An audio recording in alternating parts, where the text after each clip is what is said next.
My name is Willa Bryant. I was 45 years old when the Christmas that changed our family forever happened. I've replayed that night in my head more times than I can count, not because I enjoy the pain, but because I still can't believe how quickly love turned into cruelty, and how a single box of cookies revealed everything wrong that had been hidden in our family for decades. It was 2 days before Christmas, and my 12-year-old daughter, Anna, had woken up before sunrise, not because she had to, but because she wanted to. She spent 2 full days in the kitchen making peanut butter blossoms, the kind with the little chocolate kiss pressed gently into the center. Her hands smelled like peanut butter and sugar, and every cookie was placed carefully into a clear plastic box, lined up like it mattered. Because to her, it did. This was the first year she'd ever made cookies on her own, and she wanted to give them to the family as gifts. That afternoon, I drove my boyfriend and our 2 kids to my sister Naomi's house, where she had decided, suddenly, to host Christmas instead of my parents. The radio played Christmas music, but Anna wasn't singing. She sat in the back seat, clutching the cookie box against her chest like someone might steal it. Her fingers tightened around the lid every time the car slowed. I caught her reflection in the rearview mirror.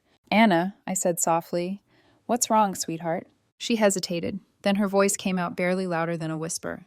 "I'm scared they won't taste good. I'm scared everyone will criticize them." My heart sank. Anna had only been learning to bake for 6 months. Every weekend, my boyfriend had patiently helped her, measuring flour, preheating ovens, reminding her that mistakes didn't mean failure. I took a breath and said, "I've tried them. They're delicious." My boyfriend turned in his seat and smiled at her. "Honey, you don't get up at 5 in the morning and work that hard for nothing. You should be proud." Then Mateo, my 10-year-old son, leaned over, grabbed his sister's hand, and said with complete seriousness, "I could eat like 10 of them, maybe 20. That finally made her smile. Mateo had always been like that. Younger, but somehow sturdier. The kind of kid who stood a little straighter when his sister was nervous. By the time we pulled up to Naomi's house, Anna seemed calmer. But the moment she saw how many cars were parked outside, her confidence collapsed again. She grabbed my hand. "Mom, can I leave the cookies in the car?" Her voice cracked. "There are too many people." I knelt beside her door and said gently, "Only if that's what you want." She nodded, determined, sad. We respected her choice. Inside, everything looked warm.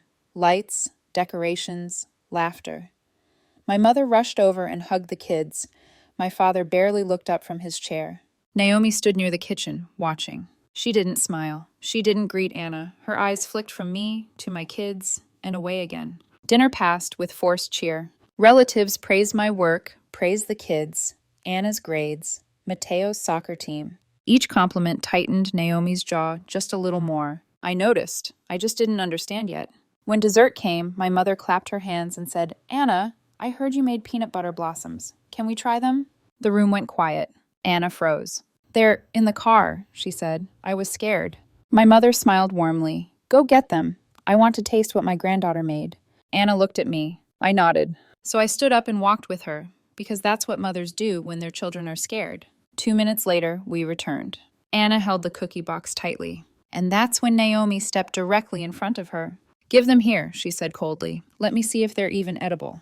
Before Anna could react, Naomi snatched the box from her hands. Something inside me clenched. Naomi opened it, picked up a cookie, took a bite. She chewed, swallowed. Then, deliberately, she spat it into a napkin. "These taste disgusting," she said loudly. "And someone said they're better than bakeries? How ridiculous." Anna's face drained of color. Tears filled her eyes. And before any of us could react, Naomi walked to the trash can. "Make them better next year." She flipped the box upside down. Every cookie fell into the trash. That was the moment my daughter's childhood cracked. And the moment I realized this Christmas would destroy our family forever. For a second, I couldn't move. I stood there watching the last cookie tumble into the trash like it was happening in slow motion, like my brain refused to accept what my eyes had already seen. Anna didn't scream. She didn't protest. She just stopped. Her hands hung at her sides as if Naomi had ripped something out of her, not just the cookie box. Her lips trembled, and tears rolled down her cheeks silently at first, like her body didn't even have the strength to sob yet. My chest tightened so hard it felt like someone had wrapped wire around my ribs. Naomi turned, wiping her mouth with that napkin like she'd just performed some noble act of truth-telling. And that's what made it worse. Not only did she humiliate my daughter, she wore her cruelty like a crown. I took one step forward. "Naomi." My voice came out low, dangerous. What the hell are you doing? The living room had gone still. Almost 20 relatives were there, all frozen mid-breath, eyes darting between Naomi and me like they were waiting for a match to hit gasoline. Naomi didn't flinch. She lifted her chin, eyes sharp, lips curled with the kind of smirk you only see on someone who believes they're untouchable. You want to hit me? She snapped. Go ahead, try. My hands curled into fists before I even realized it. I could hear my boyfriend behind me, shifting, like he was ready to step in, ready to stop me or protect me. I didn't know which. But I didn't move, because I knew what Naomi wanted. She wanted me to explode. She wanted to be able to point at me afterward and say, "See? She's the crazy one. She's the problem." I swallowed the fire in my throat and forced my hands open. That's when a sharp sound cracked through the room. A slap. Clean, loud, final. Naomi's head snapped to the side. And for a second, even I didn't understand what had just happened. Then I saw it. My mother, Wendy, standing right in front of Naomi, her arm still raised from the strike. 5 red fingerprints were already blooming across Naomi's cheek. The room didn't just go silent. It went empty, like all the oxygen had been sucked out. Naomi stared at my mother in disbelief, hand flying to her face. "Mom," she breathed, voice trembling, not from pain, but from shock. "You hit me?" My mother's eyes were blazing, but her voice was calm. That terrifying kind of calm. "Step back, Willa," she said to me without looking away from Naomi. "I gave birth to her. I didn't discipline her properly. Let me handle this." I obeyed, barely. I moved to Anna and pulled her into my arms. The moment she felt my chest against her cheek, she finally broke. A sob tore out of her like something had been trapped in her throat. Her whole body shook. My boyfriend crouched beside us, one hand hovering near Anna's shoulder like he didn't want to startle her, like he was afraid any touch might break her worse.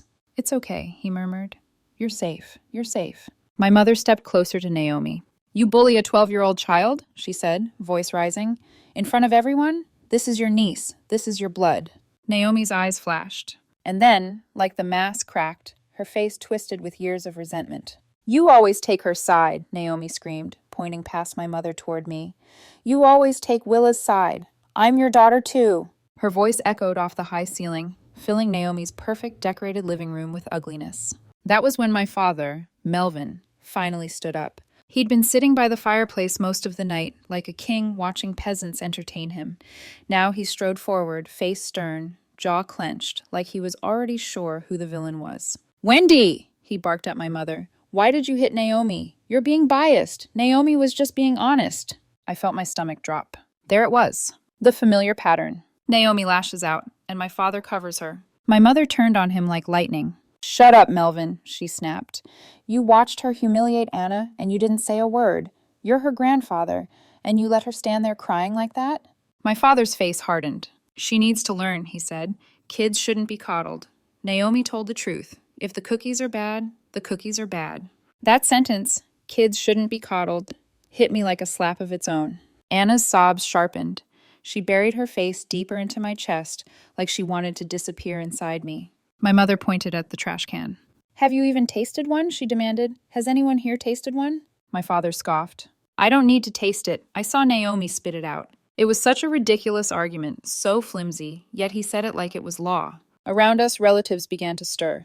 Uncle Robert stood, voice tight with disgust. "Melvin, what are you doing? That's your granddaughter." Barbara's chair scraped the floor as she stood too. "Naomi, I'm disappointed. She worked for 2 days." Aunt Linda shook her head. "You're an adult. This is shameful." Naomi's eyes were wild now, darting from face to face as she realized the room wasn't with her. But instead of apologizing, she doubled down. "This is my house," she screamed. "If you don't like it, get out, all of you. I'll never invite you here again." That's when the party truly died. Chairs pushed back, coats grabbed, whispered curses. Relatives began filing toward the door without even looking at Naomi. It felt like the house itself was rejecting her. My boyfriend wrapped an arm around my shoulder and guided us slightly back, creating space, shielding Anna and Mateo. Mateo's face was pale with anger. He wasn't crying, he was burning. I thought we were leaving too. I thought the moment was over. Then Naomi's scream cut through the movement like a knife.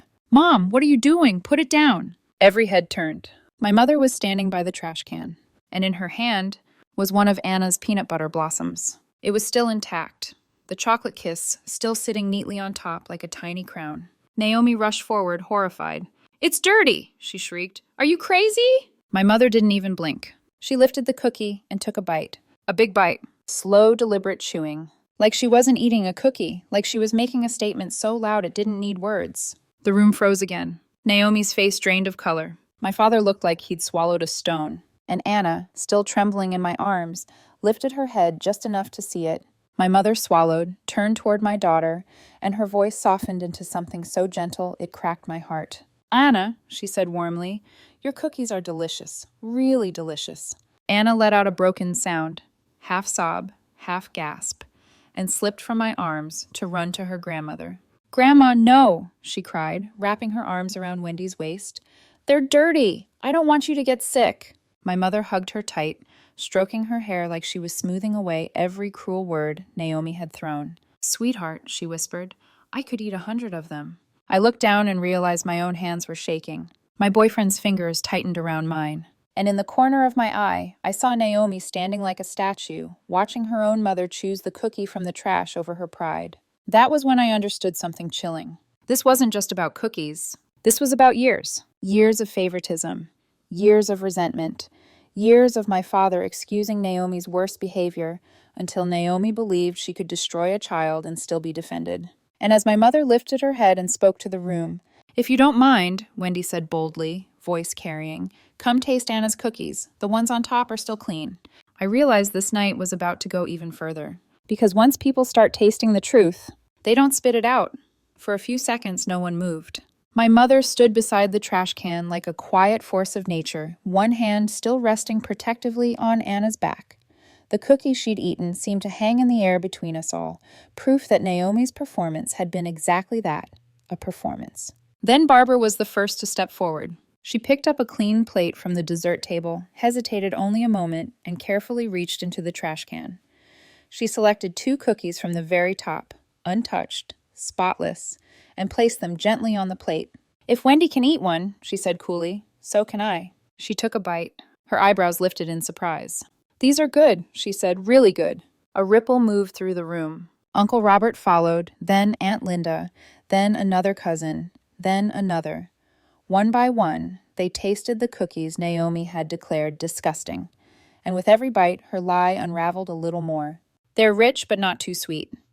The peanut butter is perfect. Anna, you did amazing." Anna stood pressed against my mother's side, tears still clinging to her lashes. But now something else appeared there too. Relief. Validation. Healing. I watched my daughter straighten her shoulders just a little as praise replaced cruelty.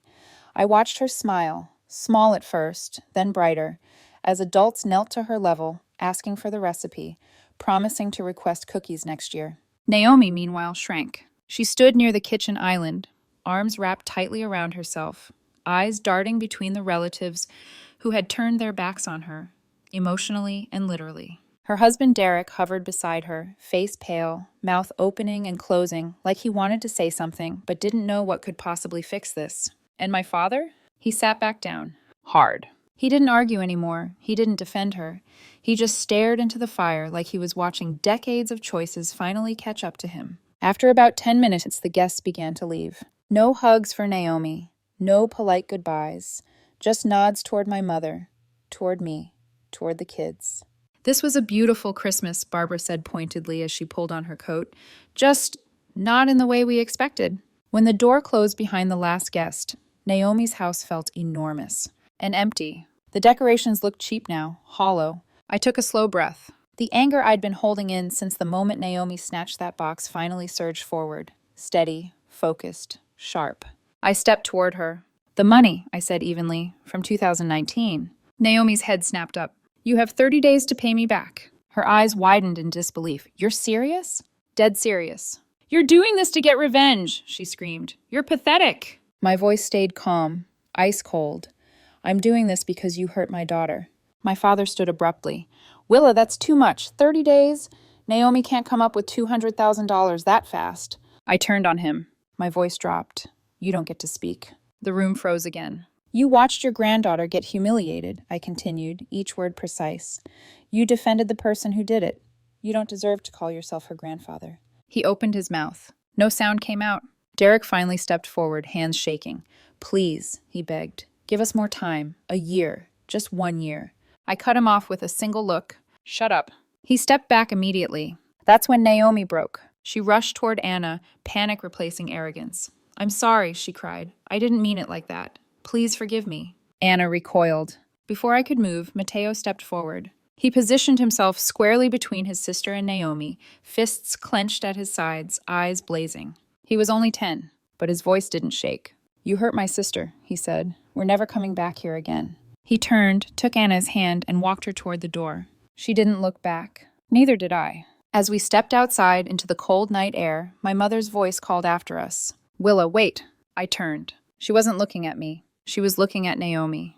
Why? Wendy asked quietly. Why did you hurt Anna? Naomi hesitated, then collapsed into tears. I was jealous, she admitted.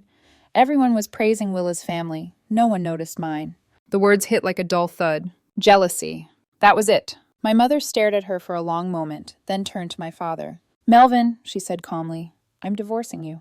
The room erupted, but my mother didn't waver. She walked past them, past the house, past 40 years of excuses. She took my arm. Let's go. And we left, together. The cold air outside Naomi's house felt sharper than it should have been, like it was cutting through layers I didn't even know I had. Anna walked beside Matteo, her hand locked in his, her head down. My boyfriend kept close to them, one protective hand hovering at Anna's back without touching, as if he understood that right now, space mattered just as much as safety. Behind us, the front door slammed. I didn't turn around. I knew if I did, I might say something I could never take back. And for the first time in my life, I didn't want revenge fueled by rage. I wanted consequences. That night, my mother came home with us. She sat on the couch between Anna and Matteo, one arm around each of them, telling soft, old Christmas stories. Stories from before favoritism, before bitterness, before silence had replaced fairness. Anna fell asleep with her head on Wendy's shoulder. And that was the moment I made my decision. Not when Naomi dumped the cookies, not when my father defended her, but when my daughter finally slept, exhausted from crying. 2 days later, I called my lawyer. I told him to send the letter, the $200,000. The money Naomi and Derek had borrowed from me in 2019 to buy that very house, the one she'd screamed was hers. She'd promised to pay it back in a year. Then the pandemic happened. Derek lost his job. I waited. I understood. I was patient, until patience became permission. Until she believed she could humiliate my child and still keep what she owed me. 30 days later, I didn't get a call. I didn't get an apology. I got a notification. Deposit received $200,000. Cold, silent, final. 2 months after that, my parents' divorce was finalized. 40 years, ended not with screaming, but with quiet certainty. My mother used her share of the settlement to buy a small house 5 minutes from mine. She said she wanted to watch her grandchildren grow up without having to ask permission. We welcomed her with open arms. Naomi and my father moved in together. I heard, through relatives, that money became tight. That resentment grew louder when no one else was left to blame. But it wasn't my concern anymore, because my priority had never been punishment. It was protection. And 3 years later, every time Anna confidently carries a tray of peanut butter blossoms into a room full of smiling relatives, I know I chose right. 3 years have passed since that Christmas. Time didn't erase the memory, but it changed its weight. What once felt like a wound that would never close slowly became a scar.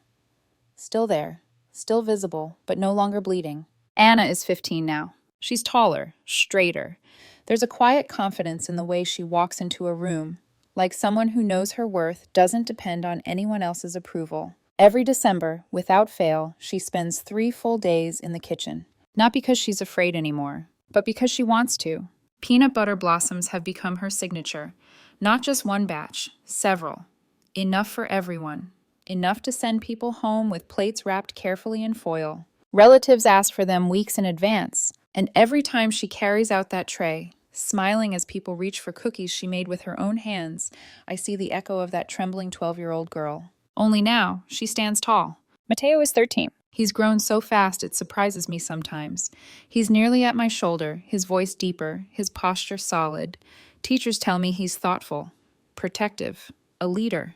My boyfriend jokes that we'll be dealing with girls showing up at our door soon. But what makes me proud isn't the attention. It's that Matteo still watches Anna the same way he did that night, like his job in this world is to make sure no one ever makes her feel small again. My mother lives nearby now. She comes over almost every day, sometimes to teach Anna new recipes, sometimes to teach Mateo chess, sometimes just to sit on the couch and watch them do homework while she knits quietly, smiling. She once told me, divorcing your father was the best decision I ever made.